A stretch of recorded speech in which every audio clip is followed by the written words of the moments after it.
la crítica, acojo su reflexión. No obstante a eso, quien me conoce o quienes me conocen, que creo que son muchos, y sobre todo quienes han dirigido este estado durante el tiempo que me ha tocado ser actor público, saben que no me ha temblado el pulso para enfrentar los problemas del país y sobre todo a sus responsables. De manera que yo no me siento ser un hombre a quien le falte decisión ni carácter para actuar. Todo lo contrario, creo que en ocasiones he ido demasiado lejos, ¿verdad?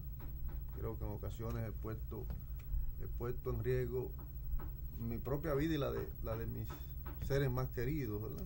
Porque me ha tocado enfrentar poderes a veces sumamente grandes, con las condiciones más limitadas en el plano material, ¿verdad? Aunque sí inmensamente grandes en el plano moral. De todas maneras, es una reflexión que usted hace que yo acojo con beneplácito y que estaré también reflexionando para ver en qué medida podemos asumir.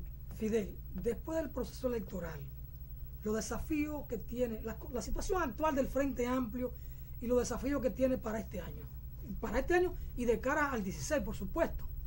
Sí, el Frente Amplio es un proyecto político muy joven. Apenas estaremos arribando en marzo a su segundo año de vida y ya en tan poco tiempo asistió a un proceso electoral en una situación sui generis muy difícil, porque en ninguna parte del mundo usted ha conocido que se participa en un proceso electoral al mismo tiempo que se está construyendo la organización. O sea, lo que mandan todos los asesores es que primero usted construye el aparato, ¿no? Y luego entonces usted lo lanza a la lucha por el poder.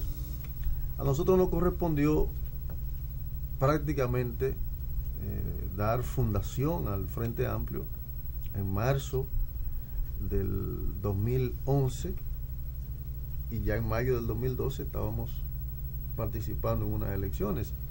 Alguna gente decía, bueno, pero el desempeño electoral de ustedes no ha sido bueno. Pero bueno, ¿quién podía esperar que una organización recién nacida, enfrentándose con fuerzas que tienen todos los años del mundo en el escenario y además todos los recursos y todo el tigueraje que hay aquí en la política, pues podíamos ponernos en capacidad de competir con ellos para disputarle el poder? O sea, eso era impensable. Nosotros estuvimos siempre conscientes que de lo que se trataba en esa coyuntura era de colocar un discurso, dar a conocer un proyecto político, sus símbolos, ¿no?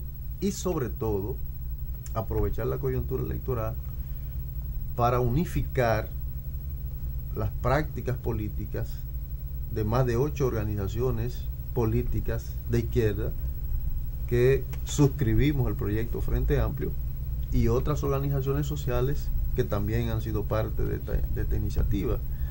En un país de una cultura sumamente divisionista, fraccionalista, entonces el gran desafío superado ya por el Frente Amplio en ese breve tiempo fue el de fundir todas esas voluntades diversas en una voluntad común que tiene la decisión de aquí en adelante, a propósito de la especificidad de tu pregunta, de convertirse en un estamento político que represente los intereses de las mayorías nacionales, no solo de los sectores más empobrecidos, sino también de todas las fuerzas sociales del país, porque nosotros queremos ir al poder para gobernar no solo para los pobres, sino también para los empresarios, para los productores, para las personas de las distintas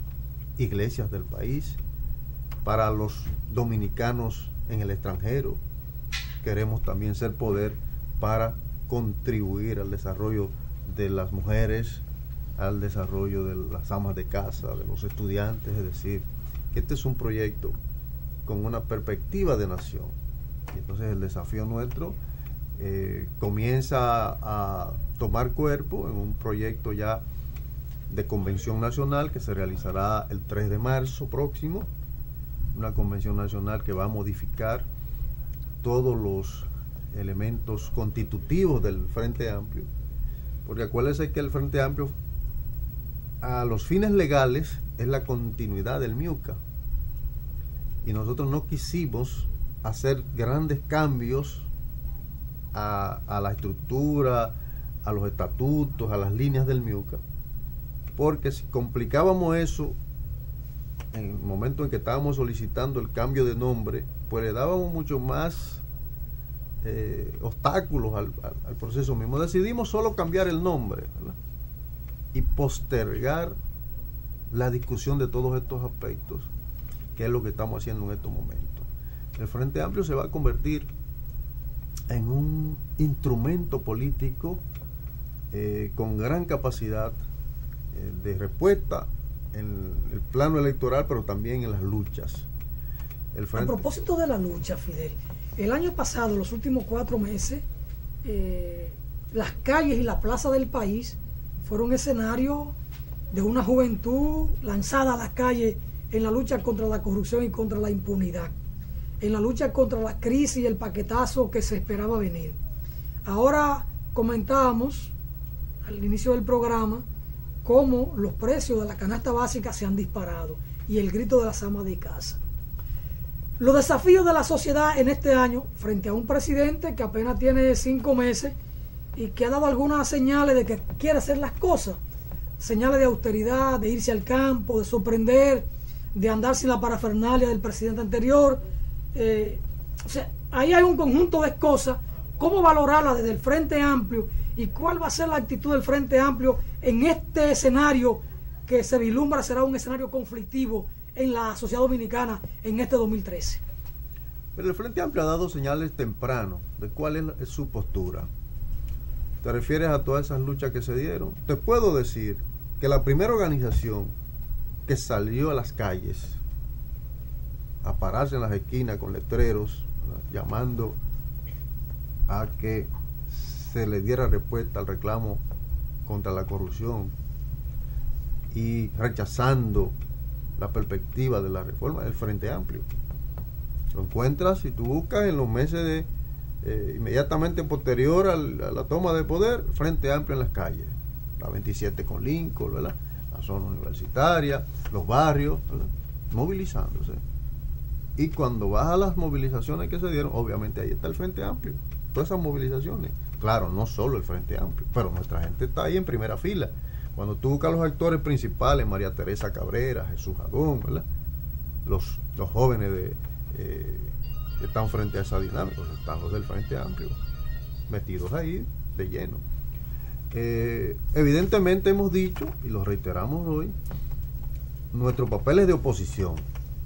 Que nadie sueñe con que el Frente Amplio se va a convertir aquí en un partido para, digamos que hacer coro a un gobierno que ciertamente tiene algunas cosas novedosas que hemos saludado, pero que en lo esencial es continuidad de lo anterior. Y digo, se es cómplice de acciones dolosas, no solo por comisión, también por omisión. Y entonces esto es un gobierno que le ha pasado un paño con pasta por encima a toda una cadena de acciones corruptas, ¿verdad?, del gobierno de Leonel Fernández, que destruyó el aparato productivo nacional y que lo tienen en los bolsillos él y unos cuantos mafiosos alrededor de su gobierno. A propósito de mafioso, de gobierno, de lucha, el Frente Amplio convocó en aquel momento en que la lucha estaba en su más alto nivel un congreso de abogados penalistas para asumir como Frente Amplio el encauzamiento judicial de Leonel Fernández y su equipo y su entorno por los actos dolosos. ¿Qué ha pasado después de la celebración de la primera sesión del Congreso de Abogados del Frente Amplio para encauzar al expresidente Leonel Fernández? ¿En qué está eso? Si es una iniciativa que está en marcha, hay una serie de comisiones de trabajo de abogados, no solo del Frente Amplio. Se pasa el tiempo. Porque fue una iniciativa abierta a los abogados del país. Y esa iniciativa está en marcha. Hay unas comisiones que están trabajando varios temas, lo que tiene que ver con las violaciones a la Constitución, las violaciones administrativas, las violaciones propiamente a los elementos del Código Penal. O sea, hay una serie de comisiones. El propósito de eso es fundamentar con elementos probatorios contundentes decenas de acusaciones, de rumores, porque el Frente Amplio, ¿qué es lo que ha dicho? A nosotros no nos luce pasarnos la vida diciendo que fueron corruptos, ¿verdad? O procediendo a hacer denuncias. Nosotros, aun cuando sabemos que hay un aparato judicial bajo el control de la mafia que gobernó este país, ¿verdad?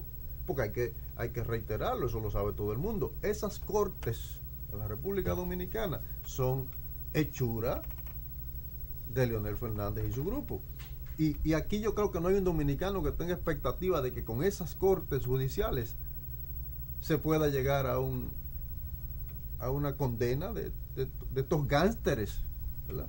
Esta asociación de malhechores que ha gobernado el país. Ahora, nosotros tenemos que agotar todos los niveles de la justicia dominicana, porque para usted irse a la Corte Interamericana tiene que haber agotado todos los niveles de la justicia dominicana, y allá es que nosotros iremos, a esos organismos de justicia internacionales, como estamos precisamente estudiando con un equipo de abogados nacionales y extranjeros el tema Sunlan, que fue cerrado en los tribunales, en la Suprema Corte de la República, pero que nosotros pretendemos retomar primero en la Comisión Interamericana, porque evidentemente se procedió violentando los derechos ciudadanos. Entonces nosotros vamos a ir a la Corte, a esos organismos, que no crea Leonel Fernández y el gato Félix que esos son expedientes cerrados. Esos expedientes le vamos a dar continuidad y le vamos a dar profundidad, porque por suerte esos no son delitos que perimen, ¿verdad? Y en algún momento en la República Dominicana deberá producirse un reacomodo de la correlación de fuerzas, y esos tribunales no serán eternos en la República Dominicana, y alguna gente tiene el deber moral de mantener abiertos esos expedientes, y nosotros estamos en esa disposición.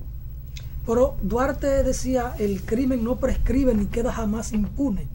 Entonces, a propósito de esta expresión duartiana, o de Duarte, que fue un constituyente y que tenía luces como penalista, que tenía luces o dones para ser un gran juez en el país, estudiar a Duarte es interesantísimo. Pero a propósito de estas cosas, el bicentenario del natalicio de Juan Pablo Duarte, por la parte oficial, ¿qué se hará? Un tedeum o una misa, una ofrenda floral y más nada. E incluso la iglesia Santa Bárbara, donde fue bautizado el padre de la patria, y la propia casa donde nació y vivió Juan Pablo Duarte, que está el museo o el Instituto Duartiano, en este momento está prácticamente en el piso, ambos edificios. Ustedes, como Frente Amplio, gente del país, ¿cómo valoran lo que debe ser una conmemoración alternativa del bicentenario del natalicio del padre de la patria, teniendo en cuenta el pensamiento trascendente de este gran hombre? Es una pregunta muy oportuna. Nosotros, en primer lugar, evidentemente que estamos contestes con la reflexión que inicias, de que los herederos de los traidores, es decir, los que traicionaron el proyecto duartiano, que hoy toman su nombre para ponerlo delante y cubrirse o encubrirse, ¿verdad? Porque han estado actuando totalmente de espalda al ejemplo de vida y al pensamiento del fundador de la República. Y por tanto, esos homenajes rimbombantes y llenos de lujos y gastando decenas de millones de pesos, ¿verdad? Esos homenajes no se corresponden con el ejemplo que nos legó Duarte. La manera de homenajear a Duarte es actuando con honestidad, ¿verdad? Rindiendo cuentas en la administración, el uso de los recursos públicos, porque Duarte actuó dejándonos un legado para la posteridad. Inició la rendición de cuentas acá, cuando no había contabilidad en el Estado Dominicano, cuando no había Contraloría ni Cámara de Cuentas, ¿verdad? Y él rindió cuentas, ¿verdad? Dejó por escrito cómo manejar los recursos públicos. Cuando se vio en la encrucijada de tener que sacrificar su proyecto o aportar lo suyo y lo de su familia, lo entregó sin ninguna condición. Y en la misma carta que le pedía a su familia que entregaran sus bienes a la causa, le decía: después que seamos libres, yo me pondré al frente de los negocios y con el crédito de nuestro padre y el conocimiento en la rama de la Marina recuperaremos lo que le hemos dado a la patria. ¿Cómo homenajear a un Duarte que nos está diciendo: lo que yo doy lo voy a recuperar trabajando, ¿verdad? No espero que el Estado me lo devuelva, ni voy al Estado a buscarlo. ¿Cómo homenajear a Duarte? Este grupo de elementos que no han hecho más que cansarse de robar lo ajeno, ¿verdad? De ocultarle las cuentas públicas a la gente, de tergiversar, de manipular, de coger los presupuestos de obras y multiplicarlo por 10 y por 20. ¿Cómo? ¿Con qué calidad moral esta gente puede ponerse el nombre de Juan Pablo Duarte en sus labios? Aquí lo que corresponde es que el pueblo dominicano se haga dueño de ese legado y se proponga dar culminación a ese proyecto iniciado por Juan Pablo Duarte, que no era solo un proyecto de independencia y de separación de Haití, sino de independencia de toda dominación extranjera, y que nos dejó claro: ni queremos entregarnos a los Estados Unidos, ¿verdad?, en sus cartas, ni a los franceses, ni a los ingleses, ¿verdad?, ni a ninguna potencia extranjera. Pero también nos legó un proyecto de constitución, que ninguno de estos que han reformado y han hecho parches a la Constitución dominicana han tocado. Una constitución que coloca al pueblo como protagonista de su destino, que coloca al poder ciudadano, denominado por Duarte el poder municipal, como el primer poder del Estado dominicano, y al Ejecutivo como el último, como le corresponde, el de mandatario. El poder del mandatario es el poder del que hace los mandatos, ¿verdad? Y esa concepción está muy claramente establecida en el pensamiento duartiano. Nosotros nos llena de alegría que el 25 de enero cientos de jóvenes del país, ayer lo estaban anunciando, van a desarrollar una caminata y van a hacer una vigilia hasta las 12:01 de la noche en el Parque Duarte. Van a colocar la primera ofrenda floral ante la estatua de Duarte en el Parque Duarte, los jóvenes de la República Dominicana, los que han estado reclamando una sociedad diferente. El Frente Amplio va a estar respaldando, estará presente allí, sin aspaviento político, no, presentes allí apoyando a esos jóvenes, ¿verdad? Porque ese es el futuro de la República Dominicana. Y si esos jóvenes se abrazan de ese proyecto duartiano inconcluso, ese podrá ser en algún momento un proyecto que se convierta en realidad. Y esa es la manera que nosotros pensamos que se puede rendir homenaje. Actualmente el Frente Amplio, sabemos que usted es el presidente, quien preside el Frente Amplio. ¿Hay inscripciones abiertas dentro del Frente Amplio o se está inscribiendo mucha gente? El Frente Amplio es un proyecto en crecimiento permanente. Yo me sorprendo de la cantidad de personas que a diario nos está abordando en interés de vincularse. Personas incluso que uno ni pensaba que podían vincular, empresarios. Tenemos figuras públicas como Juan Ignacio Espaillá, que se juramentó hace poco tiempo en el Frente Amplio, un empresario reconocido del país, y detrás de él otros que están en el negocio de los combustibles, también han venido a la organización. Y tiene figuras, Zenén Cava, por ejemplo, un médico prestigioso, el doctor Secundino Palacios, en fin. Pero esta semana me llama un padre anglicano y me dice: yo quiero integrarme al Frente Amplio, ¿cómo lo hago? No, pues yo esta misma semana voy a verlo, ¿verdad? Y el jueves iré a visitar a esa persona, porque hay de todas las corrientes ideológicas, los estamentos sociales, económicos y culturales, gente en interés de construir una nueva opción política en la República Dominicana, porque lo que está claro es que lo que existe está agotado, no tiene respuesta a los problemas del país, desacreditado, dividido, ¿verdad? Enfrentado, manipulado por fuerzas malsanas. Es el caso del PRD. A mí me dicen: bueno, ¿y ese problema interno? Digo, bueno, yo no sé si será interno el problema o es la mano maquiavélica de afuera que tiene eso ahí en el desorden en que está. O sea, este país requiere una fuerza nueva que sea capaz de recuperar Fidel, todas esas expectativas. Frente a la facilidad que existen para las inscripciones, o sea, no se le exige a los que se van a inscribir tener cierta línea, tanto en lo ético como en los principios.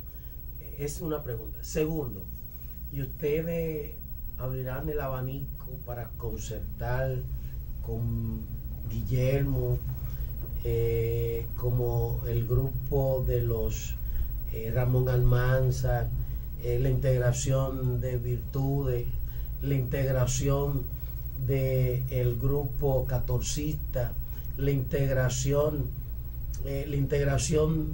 como de Antonio Isaconde? Sería de Narciso. Bueno, Narciso, porque Antonio está del otro lado. Sí, correcto. Mira, nosotros, primero aclararte que Virtudes es copresidenta del Frente Amplio. Virtudes Álvarez, una de las principales dirigentes de la organización. El Frente tiene una serie de criterios éticos sobre los cuales se basan sus principios fundamentales. Aquí cabe todo el que no tenga vínculos con el narcotráfico, con la corrupción, con el crimen, ¿verdad? Y con la traición al proyecto nacional, ¿verdad?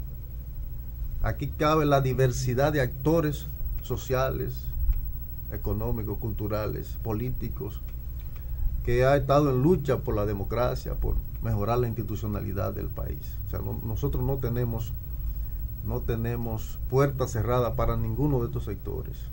Decimos que este es un proyecto que va desde los moderados hasta los radicales, ¿verdad?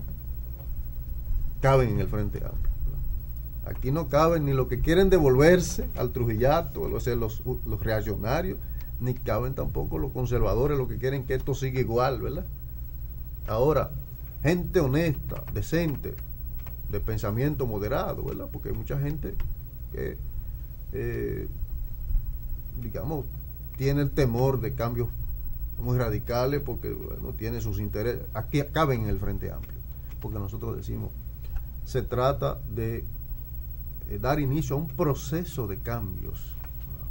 Nosotros tenemos conciencia de que lo que aspiramos no se puede construir de la noche a la mañana, pero es necesario avanzar algunos pasos en ese sentido. En el pasado mes de noviembre, y en esto respondo la segunda parte de su pregunta, Cuando juramentamos al ingeniero Juan Ignacio Espaillat, al doctor Senencaba, al doctor Secundino Palacios y a decenas y decenas de personas que se integraron recientemente al frente, hicimos un discurso en el que llamábamos a todas esas fuerzas y actores políticos a construir una mesa alternativa de oposición. Los llamábamos y les reitero ese llamado a todos esos sectores. Nosotros no tenemos miedo de reunirnos y de coordinar acciones con Narciso y Saconde o con el doctor Guillermo Moreno. Más bien, permanentemente estamos reiterándole la voluntad de que podamos construir juntos alguna opción de cambio creíble para el pueblo dominicano.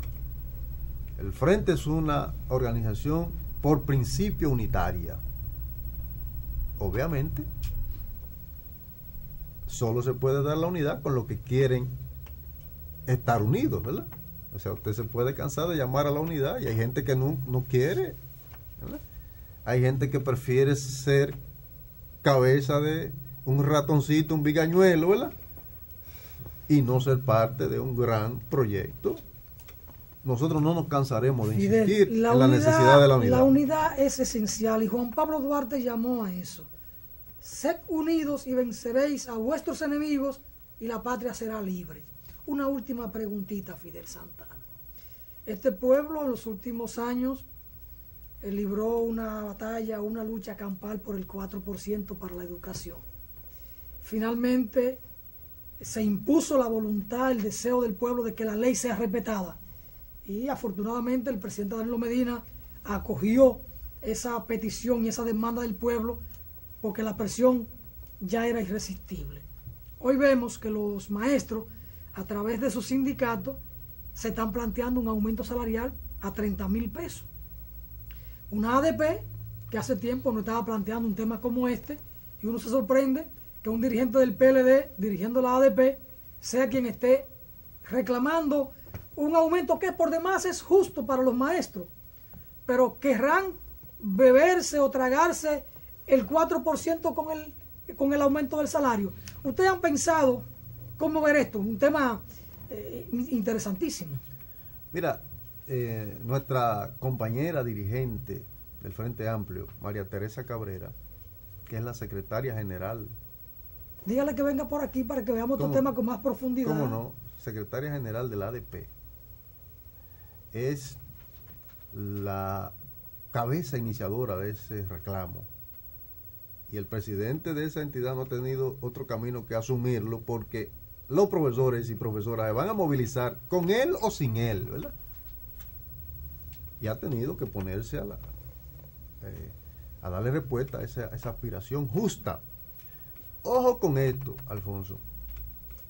No hay mejoría en la educación si no hay dignificación del magisterio nacional. Porque al magisterio, ¿quién está yendo? Quien no tiene ninguna otra opción de vida. Está yendo los muchachos que no han podido entrar a otras carreras, los más pobres, los del nivel más bajo, porque todo el que tiene alguna otra posibilidad se va para otra cosa, Alfonso, porque no es atractivo el oficio de magisterio en la República Dominicana. Si el Estado no logra convertir a ese en el oficio más digno, mejor pagado, más atractivo, para que los mejores cerebros se conviertan en los maestros de nuestros niños, nosotros seguiremos quemándonos en todas esas pruebas que hacen a nivel internacional. Aquí se está llamando, el Estado está pensando en traer profesores de España. Miguel, Fidel, de dos soluciones. De que si el gobierno lo hace, la educación puede retrotraerse de nuevo. Mire, nosotros estamos respaldando con entusiasmo y nos pusimos a la orden del gobierno para apoyar el plan de alfabetización. Fuimos una de las primeras fuerzas que dijimos, celebramos eso. Nuestra gente está dispuesta a ser parte de eso. Hasta nuestro local, dijimos, está dispuesto a ser usado para eso. Nadie nos ha respondido, ¿verdad?